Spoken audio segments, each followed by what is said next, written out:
आदरणीय दिदीबहिनी तथा दाजुभाइहरू, आज विश्व कोरोना भाइरसको महामारीबाट आक्रान्त छ र यसका विरुद्धको लडाईँमा सरिक छ र त्यसका विरुद्ध हामी पनि लडिरहेका छौँ। यसै क्रममा मुलुक 62 दिनदेखि लकडाउनमा छ।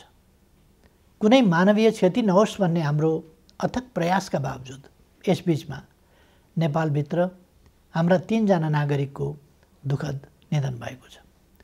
उहाँहरूसहित कोरोना भाइरसद्वारा स्वदेश तथा विदेशमा भएको मानवीय क्षतिप्रति दुःख व्यक्त गर्दछु र शोकाकुल परिवारजनमा म गहिरो समवेदना व्यक्त गर्दछु। बन्दाबन्दी आगामी जेठ 20 गतेसम्म जारी छ। यसले गर्दा हाम्रो समग्र अर्थतन्त्र र सम्पूर्ण देशवासीमा पुग्न गएको अप्ठ्यारोप्रति सरकार गम्भीर र संवेदनशील छ। कोरोना महामारीबाट जनतालाई मुक्त गर्ने, यसबाट सृजित सङ्कटबाट मुलुकको अर्थतन्त्रलाई रक्षा गर्ने र रोग तथा भोगबाट आफ्ना जनतालाई जोगाउने कामलाई सरकारले आफ्नो प्रमुख दायित्व ठानेको छ। दाजुभाइ तथा दिदीबहिनीहरू, 1 महिना अघि सम्बोधनका क्रममा मैले आउने साताहरू अझ चुनौतीपूर्ण हुने बताएको थिएँ। फागुन 3 गतेदेखि चैत 29 गतेसम्म झन्डै 2 महिनासम्म सङ्क्रमितको सङ्ख्या दोहोरो अङ्कमा ननाग्नु र मानवीय क्षति बेगर बन्दाबन्दीको पालना हुनुले विश्व स्वास्थ्य सङ्गठनले हाम्रो मुलुकलाई अति जोखिमबाट जोखिमको तहमा प्रगति भएको बताएको थियो। तर नयाँ वर्षको पहिलो हप्ता बितेसँगै महामारीको सङ्क्रमण फेरि विस्तार हुन थाल्यो। यति बेला सङ्क्रमितहरूको सङ्ख्या 600 नागेको छ। आसन्न जोखिमले हामीलाई थप सजग हुन, अझ उच्च योजनाका साथ सङ्क्रमणलाई नियन्त्रण गर्न र राज्यका सबै अङ्गहरूलाई महसुस हुने गरी अझ चुस्त र प्रभावकारी बनाउन माग गरेको छ। यस महामारीलाई नियन्त्रण गर्न प्रारम्भिक दिनका तयारीमा केही अलमल जस्तो देखिए तापनि हालसम्म आइपुग्दा हामीले लिएका कदमहरू सफल भएका छन्। लकडाउनले जीवनलाई असहज त बनाएको छ, तर यसले सामाजिक दूरी कायम गर्न, केसहरू पहिचान गर्न, आइसोलेसनमा राख्न र सम्पर्कित व्यक्ति पत्ता लगाउन मद्दत पुर्याएको छ। समयमै गरिएको लकडाउन, अन्तर्राष्ट्रिय सीमा नाका र उडानहरू बन्द गर्ने निर्णय र समयमै तय गरेको अस्पताल सेवा सञ्चालन कार्यविधिको तर्जुमा र कार्यान्वयन लगायतका कदमहरूले महामारीबाट हुन सक्ने डरलाग्दो क्षतिलाई जोगाएको छ। यसबीचमा 2 महिनाका शिशुदेखि 81 वर्षीय वृद्धासम्मलाई निको पार्न सकिनुलाई उपलब्धिका रूपमा लिइनुपर्दछ। यसरी दक्षिण एसियाका कतिपय मुलुकहरूको तुलनामा नेपालमा महामारी नियन्त्रणको स्थिति प्रभावकारी छ, तर त्यो ढुक्क भएर बस्ने स्थितिमा भने छैन। कोरोना विरुद्धको हाम्रो लडाईँ निकै चुनौतीपूर्ण र लामो छ भन्ने यथार्थप्रति सरकार सचेत छ।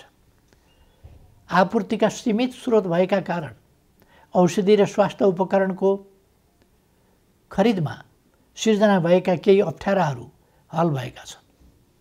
एकमात्र प्रयोगशालाबाट सुरु भएको कोभिड-19 को परीक्षणलाई 7वटै प्रदेशसम्म विस्तार गर्दै 20 भन्दा बढी प्रयोगशालाबाट अहिले तीव्र बनाइएको छ। परीक्षणको दायरालाई विस्तार गर्न किट तथा औषधिको प्रबन्ध द्रुत गतिमा गरी यसलाई यथाशीघ्र अझै उन्नत बनाइनेछ। विज्ञहरूले दिएको सल्लाह बमोजिम कम्तीमा जनसङ्ख्याको 2% परीक्षण विस्तार गर्ने योजनामा सरकार छ। प्रत्येक स्थानीय तहलाई कोभिड-19सँग जुझ्न सक्ने गरी स्वास्थ्य सुरक्षा, स्वास्थ्य सेवा, आधारभूत वस्तुहरूको आपूर्ति र शान्ति सुव्यवस्था कायम गर्न सक्ने तुल्याउन सङ्घ र प्रदेशबीचको सहकार्यलाई थप प्रभावकारी बनाइनेछ। खास गरी क्वारेन्टाइनको प्रबन्ध, राहत वितरण, आपूर्ति प्रणालीको व्यवस्थापन र अनुगमनमा स्थानीय तहलाई सक्षम पार्ने गरी साझेदारी अघि बढाइनेछ। क्वारेन्टाइनको सङ्ख्या बढाउने र त्यसको स्तरमा पुनरावलोकन गरी व्यापक सुधार गरिनेछ। आवश्यकता अनुसार बन्द अवस्थामा रहेका होटल तथा उपयुक्त सार्वजनिक संरचनाहरूलाई समेत क्वारेन्टिनको रूपमा प्रयोग गर्ने बारेमा समेत योजना बनाइएको छ। केन्द्रीय योजना र स्थानीय तहको व्यवस्थापनमा सङ्क्रमित नागरिकको स्वास्थ्योपचार र क्वारेन्टिनमा राखिएका व्यक्तिहरूको खानपान तथा हेरचाह व्यवस्थित गरिनेछ। महामारी विस्तार भएको ठाउँलाई सिल गरी त्यहाँ युद्ध स्तरमा परीक्षण तथा नियन्त्रणको कार्यलाई अघि बढाइनेछ। महामारी अहिले फैलिँदो अवस्थामा छ। यस महामारीसँग जुझ्न सबै सरकारी निकायहरू चुस्त र प्रभावकारी हुनै पर्दछ। समयको चुनौती सामना गर्न नसक्ने कुनै पनि संरचनाको नेतृत्वको तत्काल पुनर्व्यवस्था गरिनेछ। राष्ट्रिय सङ्कटको यस घडीमा खेलेको भूमिकालाई नै सम्बन्धित व्यक्तिको मूल्याङ्कनको मुख्य आधार बनाउँदै दण्ड र पुरस्कारको व्यवस्था गरिनेछ। कोरोना महामारी विरुद्ध एकीकृत कमान्ड एवं केन्द्रीय योजनालाई थप प्रभावकारी बनाइनेछ। सङ्घ, प्रदेश र स्थानीय तहबीच कोरोना सङ्क्रमण रोकथाम र नियन्त्रणका क्षेत्रमा जीवन्त सूचना संवाद तथा प्रभावकारी समन्वयका लागि तीनवटै तहमा सम्पर्क व्यक्ति वा निकाय तोकी विद्यमान संस्थागत व्यवस्थालाई अझ चुस्त तुल्याइनेछ। फैलिँदो महामारीप्रति चासो राख्ने र यस महामारी विरुद्धको लडाइँमा कुनै न कुनै रूपमा संलग्न विभिन्न पक्षलाई समेटेर एउटा परामर्शदात्री संयन्त्र छिटै घोषणा गरिनेछ।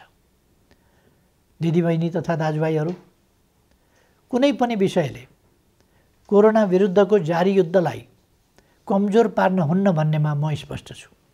मैले पहिले पनि भनेको छु, मानिसका लागि जीवन पहिलो कुरा हो। रोग वा भोग केहीबाट पनि हाम्रा देशवासीको जीवन जोखिममा पर्न नदिन सरकार हदैसम्म प्रयत्नशील रहन्छ।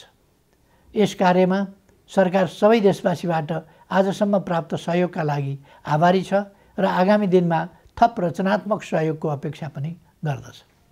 अहिले मुलुक बाहिर रहेका नेपालीहरूको घर फर्किने क्रम बढेको छ। मैले नेपालीहरूको ठुलो सङ्ख्यामा कार्यरत रहेका मुलुकका सरकार तथा राष्ट्र प्रमुखसँग गम्भीर संवाद गरेको छु।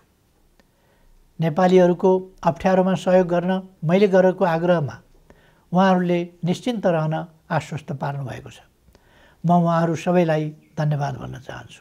यसका अतिरिक्त कोभिड-19 को विश्वव्यापी सङ्क्रमणको कारणबाट उत्पन्न असहज परिस्थितिमा स्वदेश फर्कनुपर्ने अवस्थामा रहेका नेपालीलाई स्वदेश फर्काउने व्यवस्था सम्बन्धी विस्तृत योजना सहितको आदेश तत्काल जारी गरिनेछ। विश्वका जुनसुकै कुनामा अप्ठ्यारोमा परेका आफ्ना देशवासीहरूलाई सरकारले समयमै उद्धार गर्छ। समस्याको प्राथमिकता र देशभित्रको तयारीका बीच सन्तुलन मिलाउँदै यो काम छिट्टै सुरु गरिनेछ। सरकार आफ्ना नागरिकप्रति संवेदनशील छ। यसमा निश्चिन्त रहन म सबैमा आग्रह गर्दछु। विश्व स्वास्थ्य सङ्गठनको प्रोटोकल अनुरूप घर फर्कनेहरूको सीमा पार गर्नु अघि अनिवार्य परीक्षण हुनुपर्ने थियो, जसले महामारीलाई समुदाय स्तरमा फैलिनबाट धेरै हदसम्म जोगाउन सक्थ्यो। तर छिमेकी मित्र राष्ट्र भारतबाट अधिकांश घर फर्कनेहरू नियमको पालना र परीक्षण बिना नै अनेक कष्ट झेल्दै ठुलो सङ्ख्यामा सीमा पार गरिरहनु भएको छ। परीक्षणको अभावमा महामारी तीव्र गतिमा फैलिनमा यसले पनि योगदान गरिरहेको छ। स्वदेश भित्रिसक्नुभएका दाजुभाइ दिदीबहिनीहरूले छिटो परीक्षण गर्न, सामाजिक दूरी कायम गर्न, सुरक्षित ढङ्गले क्वारेन्टिनमा रहन र अन्य नियमहरूको पालना गर्न जरुरी छ। यस काममा उहाँहरूलाई आवश्यक सहयोग पुर्याउने थप दायित्व स्थानीय तहको काँधमा आइपरेको छ। यस्तै अवस्थामा जनस्तरमा पारस्परिक सहयोगको आवश्यकता हुन्छ। जनताबीचको आपसी सहयोग र सजगतामा मात्रै कोरोना जस्तो महामारीको सङ्क्रमणलाई नियन्त्रण गर्न सकिन्छ। हामी स्पष्ट हुनुपर्दछ, कोही पनि रहरले मात्र विदेशिएको हुँदैन। कोरोना सङ्क्रमण जो कसैलाई पनि हुनसक्छ, कसैले पनि इच्छाले सङ्क्रमण बोकेर फर्किएको पनि हुँदैन। कसैको पनि बोली र व्यवहारबाट घर फर्किएकाहरूको आत्मसम्मानमा चोट नपुगोस् भन्नेमा सचेत रहन म सबै देशवासीहरूलाई आग्रह गर्दछु। घर फर्किएका सबै दिदीबहिनी दाजुभाइहरूलाई आफ्ना कारणले आफ्नो परिवार, छरछिमेक तथा समुदायमा महामारी नफैलियोस् भन्नेमा सतर्क रहन र चिकित्सक तथा प्रशासनको सल्लाह बमोजिम स्वास्थ्य सम्बन्धी अन्य नियमहरूको पालना गर्न अनुरोध गर्दछु। अप्ठ्यारो बेलामा केही तत्त्वहरू जनतामा भ्रम फिजाएर आफ्ना अलग स्वार्थ र उद्देश्यहरू पुरा गर्न सक्रिय हुन सक्दछन्। यसरी जनतालाई भ्रमित गर्दै समाजमा असन्तोष फैलाउन उद्धत गैर जिम्मेवार तत्त्वहरूको बहकावबाट सतर्क रहन समेत आह्वान गर्दछु। विश्वव्यापी प्रवृत्ति र हाम्रो मुलुकमा त्यसको प्रभावलाई हेर्दा यस महामारीको सङ्क्रमण अझै केही अवधि जारी रहने देखिन्छ। समुदायमा सङ्क्रमण थप विस्तार हुन नदिन आवश्यक सावधानीका साथ केही नयाँ कदमहरू चालिनेछ। महामारीका कारण माध्यमिक शिक्षा परीक्षा एसईई सञ्चालन हुनुभन्दा 2 दिन अगाडि स्थगित गर्नु परेको थियो। यो परीक्षा सञ्चालन हुन नसक्दा लाखौँ विद्यार्थी अहिले अन्यलमा छन्। अहिले तत्काल परीक्षा सञ्चालन गर्न सकिने अवस्था पनि विद्यमान छैन। तसर्थ एसईईका परीक्षार्थी विद्यार्थीहरूको सिङ्गो शैक्षिक वर्ष खेर जान नदिन शिक्षा, विज्ञान तथा प्रविधि मन्त्रालयले छिट्टै आवश्यक प्रबन्ध मिलाउनेछ। आवश्यक नीतिगत व्यवस्थासहित मन्त्रालयले भर्चुअल कक्षाको समेत प्रयोग गरी सबै विद्यालयहरूमा नयाँ शैक्षिक वर्ष अन्तर्गतको पठन पाठन सञ्चालनको काम अघि बढाउनेछ। कोरोना भाइरस महामारीको जोखिम न्यून गर्दै आवश्यक आर्थिक क्रियाकलापलाई सुचारू गरिनेछ। सरकारको नीति तथा कार्यक्रममा जोड दिइए अनुरूप खेतीपातीको याम खेर जान नदिन सामाजिक दूरी र आवश्यक परहेजलाई ख्याल गरी कृषि कार्य अघि बढाइनेछ। समुदायमा सङ्क्रमण फैलिन नदिन मानिसको आवागमनलाई आवश्यक मात्रामा सीमित गर्ने गरी प्रशासनिक कडाइलाई भने कायमै राखिनेछ। कोरोना महामारीका कारण थपिन सक्ने गरिबी र बेरोजगारीलाई समाधान गर्न कृषि क्षेत्रको अहम भूमिका हुने कुराप्रति सरकार सचेत छ। ठुलो मात्रामा आधुनिक यन्त्र र प्रविधिको प्रयोग गरी व्यावसायिकीय कृषि उत्पादनको कार्य अपेक्षित मात्रामा हुन नसक्नु, मेहनत तथा लगानी गर्ने उत्पादक र मूल्य तिरेर खरिद गर्ने उपभोक्ताको अहित हुने, तर किसान र उपभोक्ताको बीचमा रहने बिचौलियाले भने अनुचित फाइदा उठाउने जस्ता समस्या कृषि क्षेत्रमा रहेको आजको गम्भीर समस्या हो। यस समस्यालाई सम्बोधन गर्न आवश्यक खाद्य वस्तुहरूको आयातलाई घटाउने, कृषिमा आत्मनिर्भर हुने, क्रमशः कृषि उत्पादनको निर्यात तीव्र पार्ने र कृषि क्षेत्रमा ठुलो मात्रामा रोजगारी र स्वरोजगारी सृजना गर्ने कार्यक्रम हालै संसदबाट नीति तथा कार्यक्रमका रूपमा पारित गरिसकिएको छ। कोरोना महामारीका बीच पनि अर्थतन्त्रलाई चलायमान राख्ने र राष्ट्रिय गौरवका आयोजना लगायत कतिपय विकास आयोजनालाई अगाडि बढाउने हाम्रो प्रयास र प्रयोग सफल भएको छ। कोरोना महामारी बीच पनि माथिल्लो तामाकोशी, मेलम्ची, पोखरा, भैरवा र काठमाडौँ विमानस्थल निर्माण विस्तार तथा रानीपोखरी, धरहरा लगायत पुनर्निर्माणका काम अगाडि बढाउन सकिएको छ। यसले कोरोनालाई छल्दै विकासका काम अगाडि बढाउन सकिन्छ भन्ने पुष्टि भएको छ। अब नियन्त्रणको सीमाभित्र रहन सक्ने थप उद्योगहरूलाई सञ्चालनको अनुमति दिइनेछ। काममा आउने आफ्ना श्रमिकलाई समुदायमा छ्यासमिस नहुने प्रबन्ध गर्ने शर्तमा जुन जुन जिल्लाका श्रमिक हुन् तिनीहरूलाई पहिले कोरोना परीक्षण गरी प्रशासनको निगरानीमा उद्योग व्यवसाय सञ्चालन हुने स्थानमा ल्याउने प्रबन्ध मिलाइनेछ।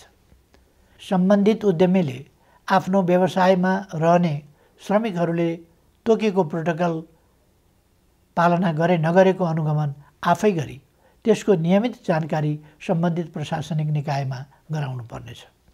यसको प्रभावकारिताको आधारमा क्रमशः थप व्यवसाय सञ्चालनको प्रक्रिया अघि बढाइनेछ। दैनिक आवश्यक वस्तुहरूको आपूर्ति सहज तुल्याउने र आन्तरिक उत्पादन वृद्धिका लागि कच्चा पदार्थदेखि उत्पादित वस्तुको बजारसम्मको श्रृङ्खला अवरुद्ध हुन दिइने छैन। आवश्यक वस्तुहरूको आन्तरिक ढुवानी र आयात निर्यात सहज बनाइनेछ। कोरोना महामारीको असरबाट क्षति भएका औद्योगिक व्यावसायिक क्षेत्रका लागि राहत सुविधाको व्यवस्था सरकारले गर्नेछ।